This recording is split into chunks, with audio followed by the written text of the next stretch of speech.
Ready to serve na mga sis. Let's eat na.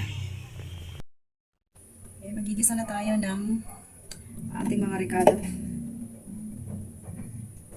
Yan. Ito na yung ating sibuyas at saka bawang. Nagsama ko na.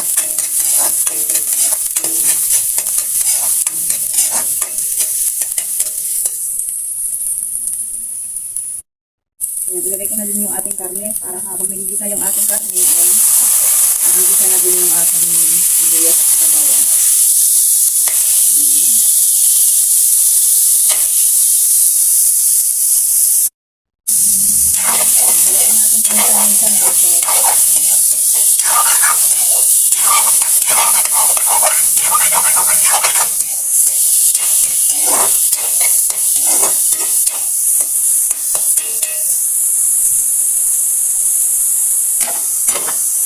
Lagyan natin ng konting asin para magkalasa na yung ating karne.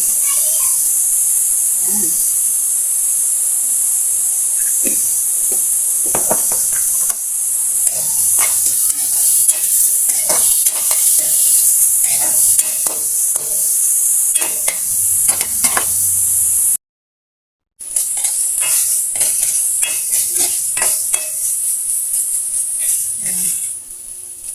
I-fry pa natin mga sis hanggang sa medyo brown siya para mas malasa.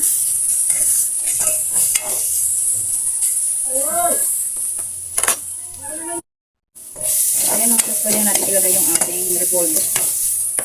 Ayan.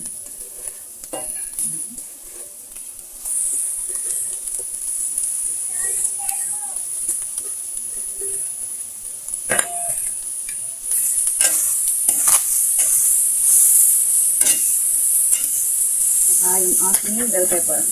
Pagsabayin na natin mga sis. Saka ilagay na natin yung ating mga pampalasa. Yung ating asin at saka paminta.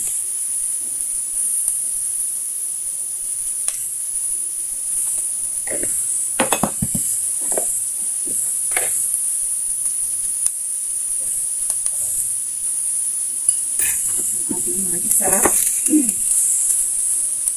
Yung ating oyster sauce. Napakatang naman. Higain natin. Higain natin mga. Ubos na. Ubos na. Higain natin. Ubos na.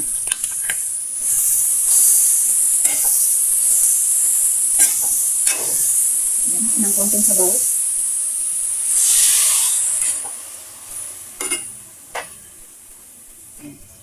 Pagsalin ba natin yung sabaw mga sis?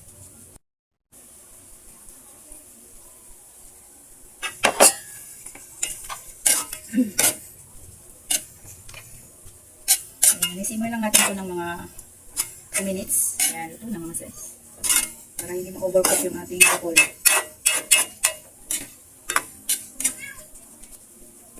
Simmer lang natin siya.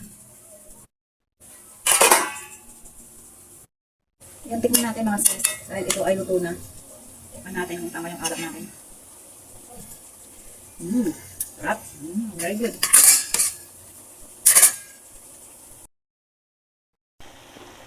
Ayan na, ready to eat na mga sis. Papatayin na natin yung ating kalan. Oh, ayan. Ready to serve na mga sis. Let's eat na.